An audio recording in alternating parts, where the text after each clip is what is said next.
Launch कितने बजे? 9:30 बजे है ना? 9:30 बजे गाना आएगा। तो दोस्तों आज मैं आप सभी के बीच बहुत ही बड़ा एक बिगेस्ट अपडेट को लेकर आ गया हूं कि दोस्तों पियर फ्रैक वाली 2 सॉन्ग का फाइनली पोस्टर पे टाइम दिया गया था 9:30 बजे और दोस्तों 9:30 से अब तक का 10 बज चुका है दोस्तों। अभी तक पियर फ्रैक वाली 2 का वीडियो नहीं आया एमएमबी रिकॉर्ड की यूट्यूब चैनल की ओर से। तो दोस्तों मैं आप सभी को बता दूं कि दोस्तों आज ही वो गाना का एकदम कन्फर्म है कि रिलीज होना ही होना। हो सकता है दोस्तों अगर अभी नहीं हो सकता बट जैसे ही power star Pawan Singh ji stage पे पहुंचेंगे वैसे दोस्तों सबके सामने ये वीडियो को लॉन्च किया जाएगा। तो प्लीज आप लोग मेरे चैनल को अभी तक सब्सक्राइब नहीं किया तो फटाक से कर लीजिए। और हाँ दोस्तों मैं आप सभी को बता दूं कि ये चैनल पे दोस्तों आप सभी को एकदम रेगुलर वीडियो देखने को मिलने वाला। फटाक से आप लोग बेल आइकन को प्रेस करना नहीं भूले।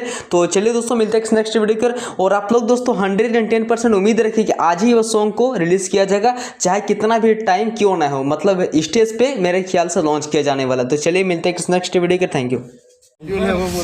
लॉन्च कितने बजे? 9:30 बजे है ना? 9:30 बजे गाना आएगा एमएमबी रिकॉर्ड्स के ऑफिशियल चैनल पे। और आप लोग देख रहे हैं अभी हम लोग कैसे एकदम फ्रेश भी नहीं हुए हैं अभी। अब फ्रेश होगा 10 मिनट में।